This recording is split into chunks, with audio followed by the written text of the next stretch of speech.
Bonsoir, vous pouvez vous approcher un peu. J'ai fait déplacer notre photographe de Fontenoy. Et approchez-vous et je vous propose de démarrer ce très beau moment avec, comme vous avez pu le constater, un temps magnifique. Parce qu'à Fontenoy, on sait recevoir et donc on sait commander le soleil quand il y en a besoin, y compris en septembre. Monsieur le député honoraire, monsieur le président du département, cher Jean-Pierre, madame la vice-présidente du département qui ne devrait pas tarder, monsieur le vice-président du département, cher Damien, madame la conseillère régionale, chère Nathalie, madame la conseillère départementale, chère Aurélie, monsieur le président du Cyclone, mesdames et messieurs les vice-présidents de la communauté de communes des Bas-de-Combe du Dauphiné, mesdames, messieurs les maires, mesdames, messieurs les élus et élus du conseil municipal enfant, monsieur le commandant de la compagnie de Bourgoin-Jallieu, monsieur le chef de caserne, mesdames et messieurs les officiers, sous-officiers de la gendarmerie et des sapeurs-pompiers, monsieur le directeur de la maison du département de Crémieux, mesdames, messieurs les agents départementaux et municipaux, mesdames, messieurs les chefs d'entreprise, artisans, professionnels de santé, commerçants, partenaires financiers, mesdames, messieurs les présidents et représentants d'associations, mesdames, messieurs les représentants de la paroisse, madame la représentante de la presse, mesdames, messieurs, frontonoises, frontonois, chers amis. Avant de démarrer, vous m'autoriserez une toute petite pensée pour mon adjointe Annie aux affaires scolaires et sociales, qui est tombée à l'école avant midi et qui malheureusement ne peut pas être avec nous. Voilà, on a une pensée pour elle. Émotion, joie et bonheur nous submergent en vous voyant aussi nombreux en ce jour d'inauguration de ce nouveau cœur de village. Émotion, car ce projet d'envergure pour notre commune a débuté voilà maintenant 13 ans par une concertation des Frontonois sur leur vision de la future place du village, suivie d'une longue étude d'aménagement de l'ensemble de la place avec le véritable coup d'envoi en 2018. Vous êtes là ce soir, habitants, acteurs économiques et associatifs, professionnels de santé, la plupart ayant déjà pu profiter de ces nouveaux espaces, et je vous en remercie. 13 ans, disais-je, soit plus de 2 mandats et 3 équipes municipales successives, sans oublier les précédentes qui avaient déjà tracé les sillons, et j'en profite pour faire un clin d'œil à mon prédécesseur, qui doit être caché, Jean-Claude Blanc. Mes chers élus, votre présence en nombre me touche profondément et m'offre surtout l'occasion de vous remercier publiquement pour votre engagement pour l'intérêt général à un moment de votre vie. Remerciements destinés aussi aux familles de nos élus disparus, auxquels nous pensons très fort, et élargi à tous mes collègues élus municipaux, communautaires, départementaux, régionaux et nationaux. Émotion, ma chère Nathalie, mon cher Jean-Pierre, pour votre confiance envers les élus locaux et votre soutien depuis 2015 au travers des politiques d'aide aux communes et des différents dispositifs qui sont à souligner. En effet, la région nous a accompagnés à hauteur de 666 303 € et le département à hauteur de 284 529 €.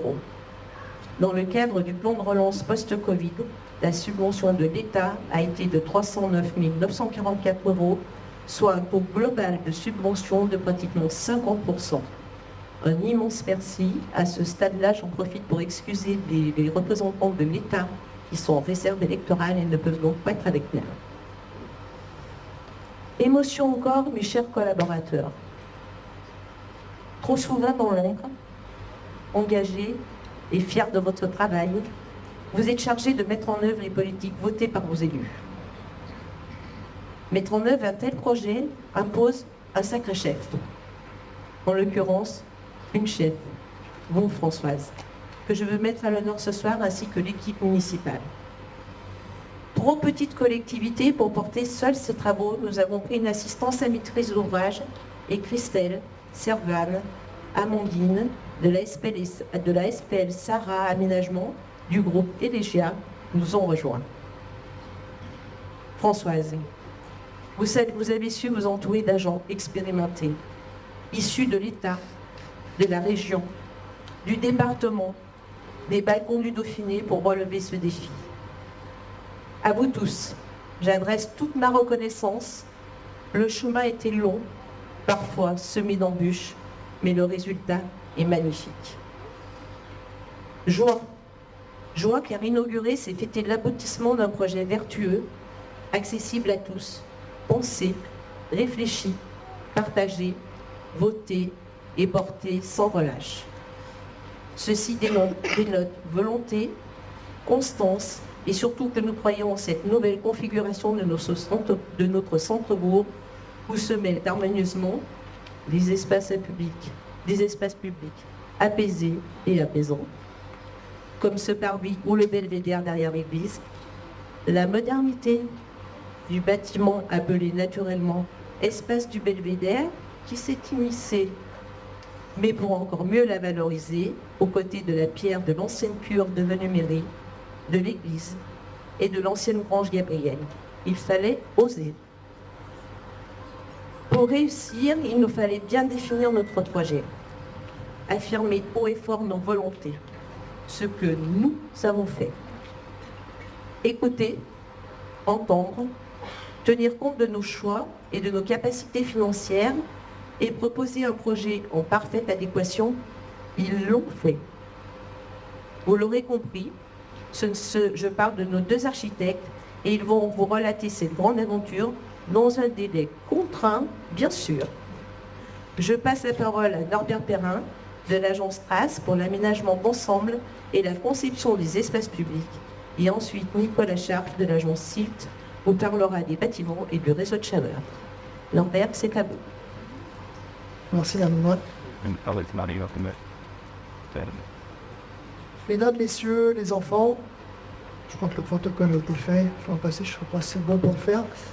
Alors, j'ai envie de m'amuser un petit peu parce que je trouve qu'on est sur une belle soirée de fête qui s'annonce. Là, je l'espère, un peu plus tard, 21h15, ou dès à présent aussi, il y a un stop là. Pour trouver un parallèle avec finalement cette culture du rugby, le projet de Centre-Bourg, parce que c'est d'abord un projet collectif.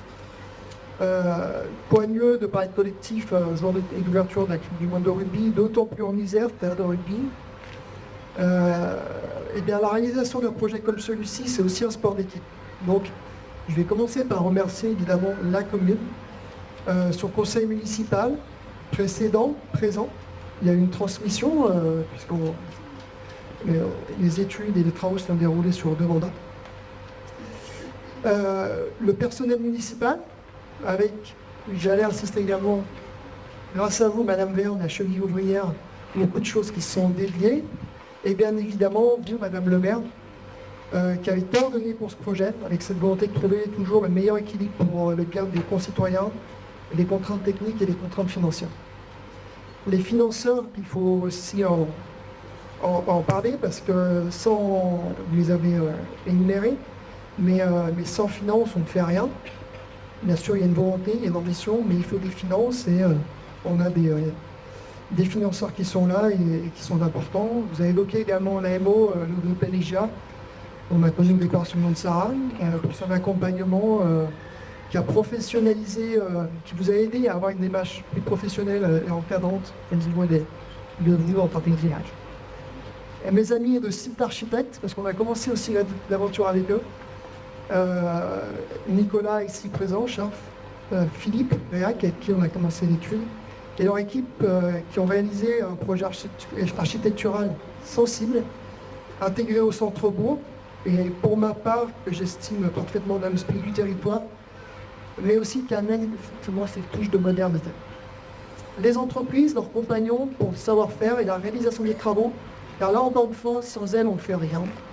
En premier chef, Green Steel, Daniel Lachena ici présent, j'ai croisé Guillaume Tépi, il me semble, Genevray, Sol Alpes et leurs sous-traitants. Je peux peut-être laisser Nicolas voir les entreprises du bâtiment. Adorable. Le bazar dans mon discours, j'ai mis 2 jours avec lui. Non, tout gagné. Dans cette équipe, il faut intégrer les riverains, les commerçants, les associations, On l'a mobilisé aux diverses rencontres dans des phases de concertation.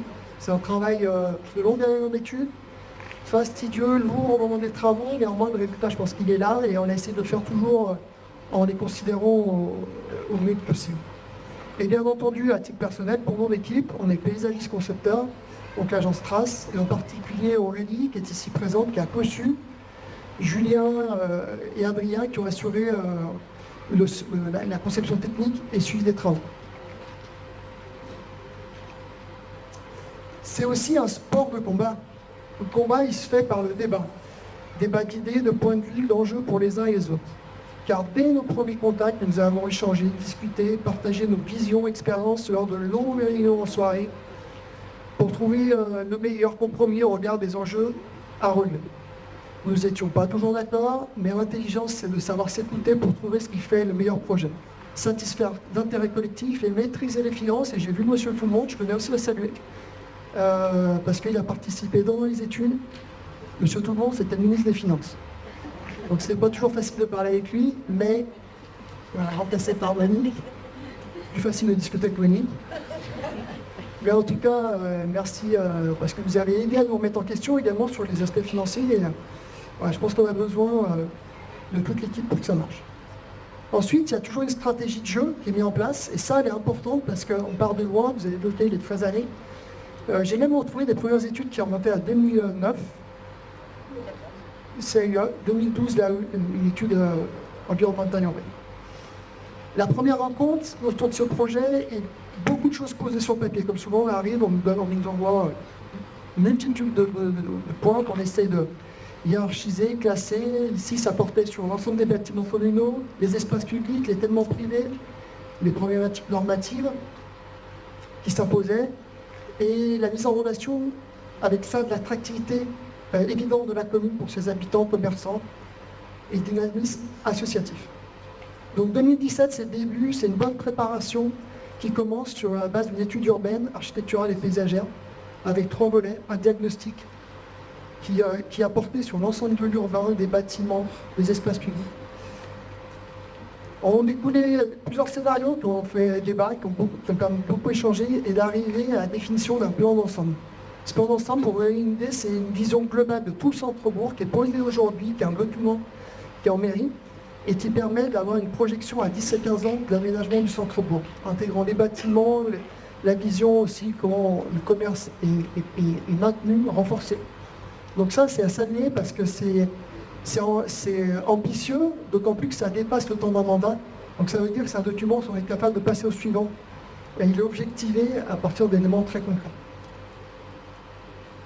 Et 2019, c'est le coup d'envoi de la phase d'étude de conception, ce qui va donner lieu à ce que vous avez sous vos pieds, devant vous.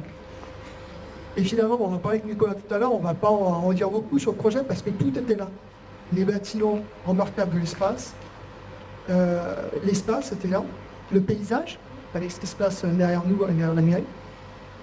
Et nous, on s'est juste attaché à les révéler sans être dans la surenchère, en trouvant les bonnes proportions.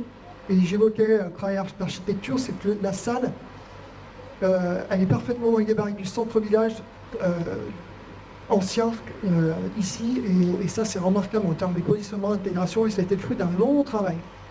On a eu peut-être une dizaine d'emplacements, et celui-ci a été pour moi le meilleur. Et tout ça, ça a commencé par la déconstruction de l'ancienne caserne, qui en fait masquait tout. Tout à l'heure, vous aurez le temps de voir la vidéo qui nous ont mis tout déroulé de l'ouverture de Square Village. Donc des études qui globalement sont déroulées sur 2019-2021. Et entre-temps, une première mi-temps, celle qui a permis au Fontenoy de redécouvrir sur la partie ouest le belvédère et le paysage de la plaine, qui est un espace relativement simple, mais oublié, et qui aujourd'hui offre une possibilité de parcours, de déambuler dans le village et d'avoir des points de vue, ni de tenir des photos à la sortie de mariage. Novembre 2020, juin 2022, second mi-temps, c'est la réalisation de la partie centrale, cette était la plus complexe, car elle impliquait également la rénovation de la cure derrière moi, et la construction de la nouvelle salle, tout en requalifiant l'espace public. Dans les grandes lignes, une place basse qui relie également Marseille-Grange dans l'esprit de la cour de ferme. La place haute où vous vous trouvez avec l'emplacement de l'ancien jardin de la cure qui se trouvait derrière vous. Un parvis reliant la mairie à la salle municipale, et à ce titre, je pense que j'ai une victoire. C'est que j'ai réussi à laisser le monument aux morts ici, et ça c'était une vraie lutte. On l'a déplacé quand même, mais il est au bon moment, on le maintient. Et la présence de l'eau, par le canal qui est derrière vous, une fontaine qui interprète la présence de l'eau dans la plaine, et qui amène aussi une dynamique sur l'espace public. Et ce que vous ne voyez pas, c'est que ça permet de gérer les accessibilités aux personnes à mobilité réduite. Donc on essaie de travailler ça tout en antenne. Donc aujourd'hui, cette élévation elle marque la fin d'un travail de réflexion et de réalisation au terme pour nous de 5 années. Ça peut paraître long, mais c'est le temps nécessaire pour faire les bons choix et les réaliser, sachant qu'il y a un travail qui est beaucoup plus long au sein de la municipalité, puisque vous l'avez noté. La troisième mi-temps, c'est pas toujours, ça sera le fait certainement. Mais c'est la plus longue. C'est en fait, nous, on est là pour livrer un espace, un aménagement pensé pour les usagers. Et on n'est que de passage. Et finalement, c'est vous, habitants, usagers, gestionnaires, commerçants, associations, qui écrivez la plus longue part de cet espace au quotidien, dans les fêtes, les cérémonies. Le respecter aussi et le faire vivre pour les prochaines décennies. Sans oublier que le tour va continuer, car d'autres actions sont prévues au plan vide.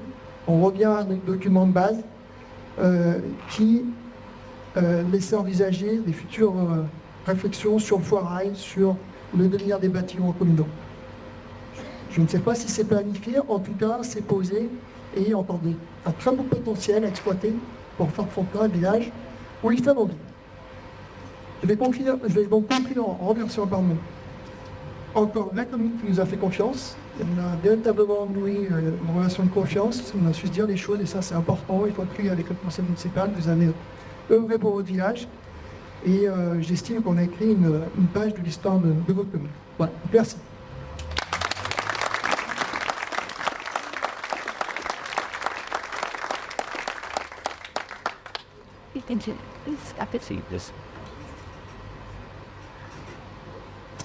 Bonsoir à tous.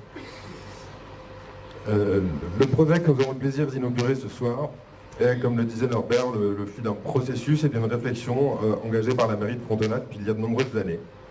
Et je voulais ici saluer l'intelligence de l'équipe municipale qui a su bâtir un projet d'ensemble, un projet de village qui ne se limite pas à la construction d'un simple équipement, car c'est bien à l'échelle du bourg qu'il nous a été demandé de nous questionner au départ. Et ce que nous voyons aujourd'hui est l'aboutissement de réflexions à plus grande échelle, de réflexions prospectives sur l'avenir du village, sur le cadre de vie des habitants, sur la mise en valeur du patrimoine ou encore sur l'énergie et l'environnement. C'est donc une chance immense que nous avons eue, la chance de rencontrer une équipe municipale formidable et ambitieuse, la chance de travailler avec des partenaires desquels nous partageons les valeurs, la chance d'avoir pu façonner un morceau de l'histoire de ce village qui, j'en suis sûr, s'inscrira dans le temps long. Le projet que nous avons imaginé s'est donc construit autour d'une envie partagée et collective de transformer le centre-village en un nouveau lieu accueillant et vivant, en un lieu poétique et ancré dans l'histoire, mais aussi en un lieu capable de répondre aux enjeux de son temps. Et nous savons qu'ils sont nombreux. Et ce sont bien ces ambitions qui ont guidé la conception du projet.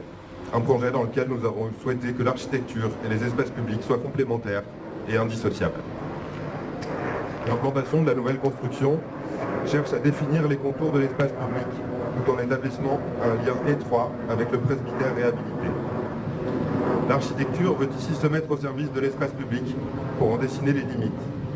Les bâtiments existants ou créés forment aujourd'hui une nouvelle place et leurs contours laissent échapper le regard pour créer des vues vers le paysage. C'est un projet que nous avons souhaité sobre et intemporel, dont les matériaux bruts sauront durer dans le temps. C'est un projet que nous avons souhaité accessible et ouvert à tous. Je me dois aussi de vous parler de ce qui ne se voit pas, car ici, beaucoup de choses ont été mises en place pour faire de Fontenay un village exemplaire. Un village conscient des enjeux écologiques qui sont les nôtres, et c'est avec sa nouvelle chaufferie bois, qui alimente la nouvelle mairie, la maison communale, l'église, la grange Gabriel et le bâtiment qui abrite le cabinet péncal, que la commune a pris un véritable tournant, que je tiens à saluer. Vous l'aurez compris, ma joie est grande d'avoir pu prendre part à ce magnifique projet. Je tiens à remercier un certain nombre de personnes sans qui je n'aurais pas la chance de vous parler ce soir. Alors merci Annick, Madame le maire, pour votre confiance et votre patience. Merci Françoise pour votre professionnalisme et votre engagement et votre patience. Merci Norbert de nous avoir permis de travailler à tes côtés dans cette belle commune. Et merci à toutes les femmes et tous les hommes qui ont œuvré à la réussite de ce beau projet. Voilà, je vous remercie.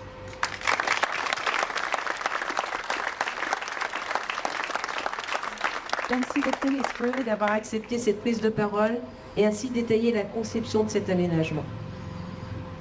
Que d'émotions, que de joie et quel honneur.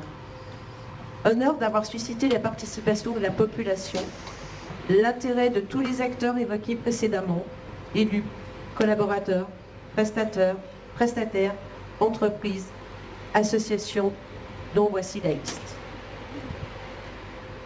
Liste des entreprises: Alflor, LARC, Borello Isoclair, Caisse d'épargne, Cogessi, Courtadon, Elifec, Enedis, Ferréol, Jeannevray, Green Steel, Guillot TP, SAS Horn, Idatech, Highwood Love, Mac Menuiserie, SARL Martin Frédéric, Méditerranée Désamiantage, Métallerie Roland, Nicolas Ingénierie, Noir Étanchéité, Onyx, Sarah Développement, Sogé, Silt, SNEF, Sol Alpes, TE38, TK Élévateur, Presse Paysage et Aménagement.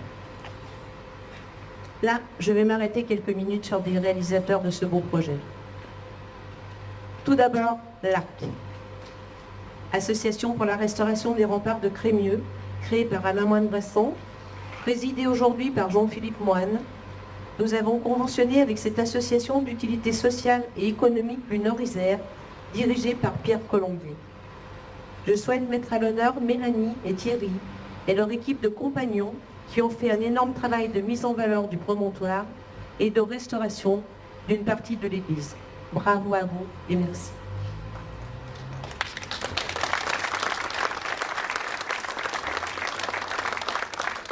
Ils se prénomment Guillaume et Michael.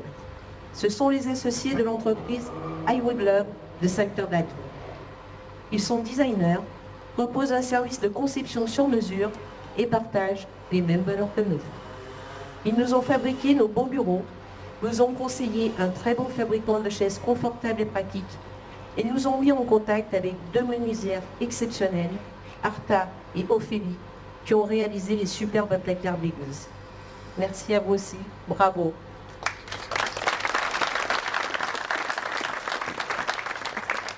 Je ne peux pas adresser un message personnalisé à chaque entreprise, mais je veux toutes les remercier pour leur capacité d'adaptation.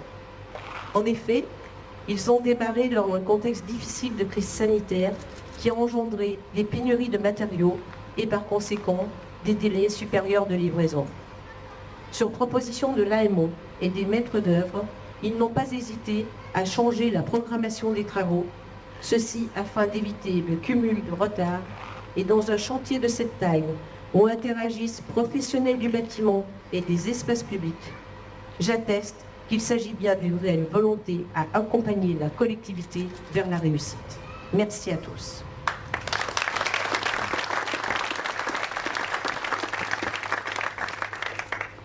Pour financer cet événement, nous avons fait recours à l'emprunt. Il nous fallait un partenaire et c'est la Caisse d'épargne Rhône-Alpes qui a été retenue avec une proposition de deux prêts de 1 million d'euros à des taux inférieurs à 1%. Merci et j'en profite pour servir et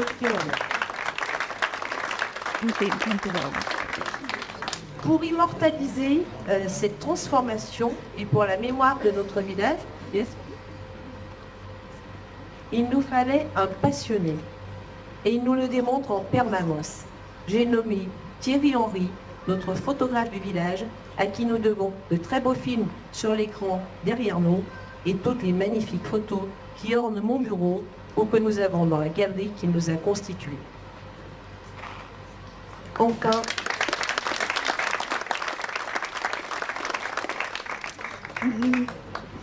Enfin, honneur de votre présence si nombreuse, malgré une concurrence de taille. Le commencement de la Coupe du Monde de rugby, avec un match d'ouverture d'exception, entre la Nouvelle-Zélande et la France. Et je sais qu'il y a de fervents supporters dans cette assistance. Sachons rester humbles, mais quand même. Cette grande équipe engagée dans la transformation du cœur de Frontenac, notre petit monde à nous, méritait bien, sinon une coupe que nous souhaitons de tout cœur à notre équipe nationale, à tout le moins, cette réception. Merci à tous.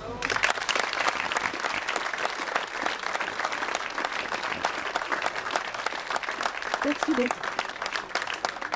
Je passe la parole à Nathalie Péju, notre conseillère régionale, qui représente Laurent Wauquiez, président de la région Auvergne-Rhône-Alpes. Madame le maire, très chère Annick, Monsieur le président du conseil départemental, Mesdames et Messieurs les conseillers départementaux, le vice-président du conseil départemental, Mesdames et Messieurs les élus, Mesdames et Messieurs les représentants de la gendarmerie et des sapeurs-pompiers, très chers tous. C'est avec beaucoup de plaisir que je suis à Frontenac ce soir pour cette inauguration. Je voulais vous dire que je suis très honorée de représenter notre président de région, Laurent Wauquiez, qui m'a chargé de vous faire part de toute son amitié. J'ai un attachement tout particulier pour votre équipe municipale et pour votre maire, Annick Merle. Je voulais les féliciter pour cet ambitieux projet qui a donné naissance à ce très bel aménagement. Même pour la date de cette soirée inaugurale, tout a été préparé avec soin. En effet, ce projet a nécessité des valeurs partagées par les amateurs du ballon ovale qui auront eux aussi leur temps d'inauguration ce soir. Il en a fallu de la passion, du courage, de la ténacité et de l'engagement pour mener à son terme un projet de rénovation globale de cœur de village. Votre maire a déjà présenté l'ensemble des réalisations, et les architectes également. Ces réalisations qui mêlent au centre du bourg services publics, vie associative et cœur de vie avec une qualité urbaine et paysagère remarquable et éco-responsable. Laurent Wauquiez, depuis 2016, a posé les bases d'une nouvelle action régionale au service des projets et au plus près des besoins des communes. C'est donc tout naturellement que la région a soutenu ce projet de rénovation globale à travers plusieurs dispositifs.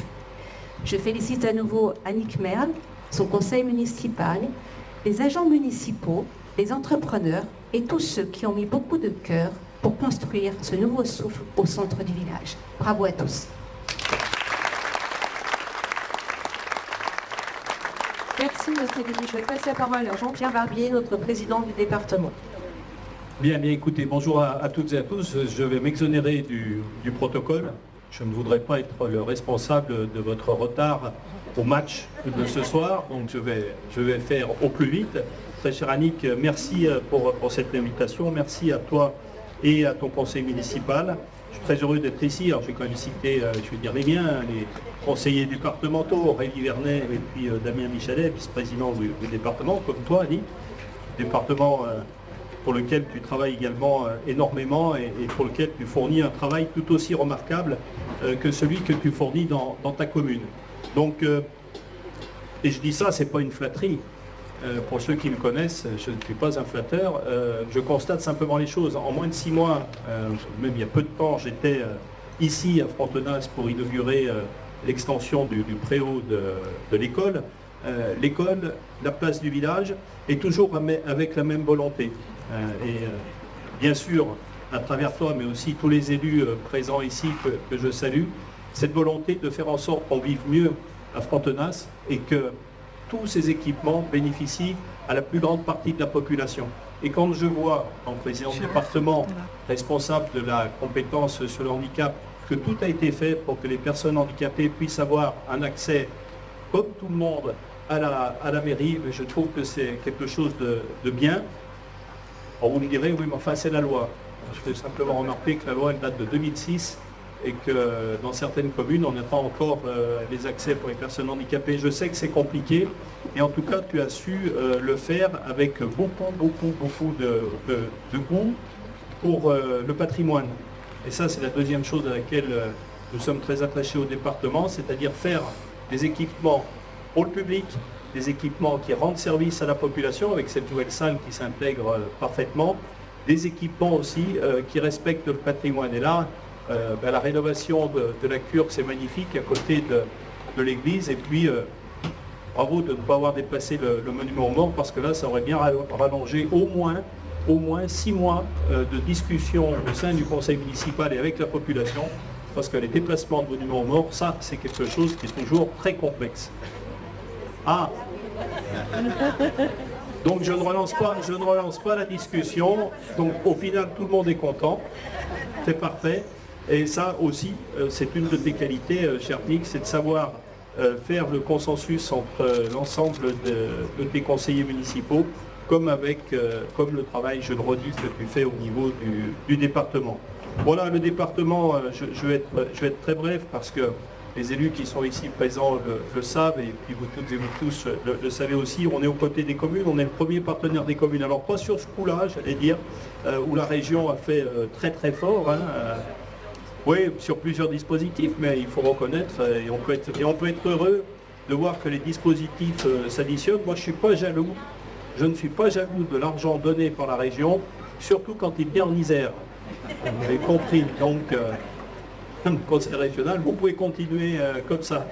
Pas jaloux non plus des subsides de l'État et de la subvention, la belle subvention de l'État aussi qui a été allouée. Vous savez, si les communes continuent à pouvoir réaliser ce type d'équipement, c'est bien parce que l'ensemble des collectivités, on arrive à s'entendre sur les projets, et aussi avec l'État pour faire en sorte que sur ce projet qui est quand même assez énorme, 2,6 millions, eh bien 50% de subventions soient là. Parce que dans ces manifestations, on pense toujours à féliciter les financeurs. Enfin, il n'en reste pas moins que le premier financeur, c'est la commune. Donc bravo aussi pour cet engagement, et je suis sûr que nombreuses personnes qui sont là ici partagent ce sentiment. Voilà ce que je voulais vous dire ce soir, sans être plus long, en vous souhaitant une très très belle inauguration, et encore toutes mes félicitations, Madame la maire, pour cette très belle réalisation. Belle soirée à tous, et puis on va gagner.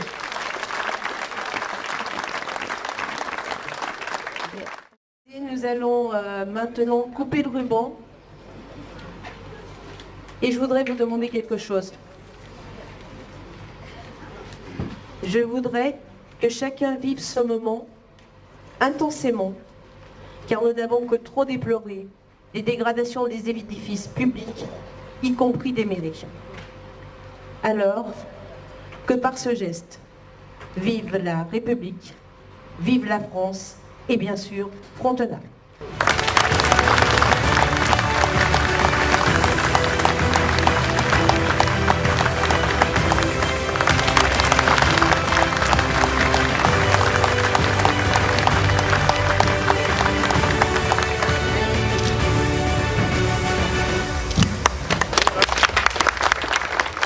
Il me semblait quand même très important, évidemment, d'entonner la Marseillaise.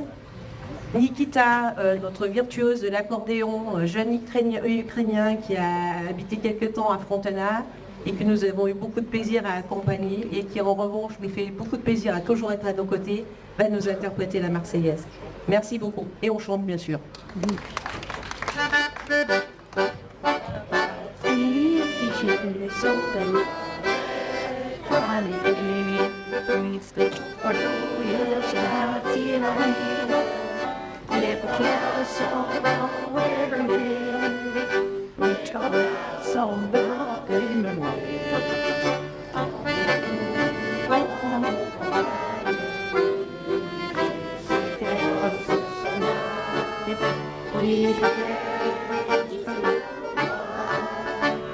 Swap is made of envelopes, the work for women and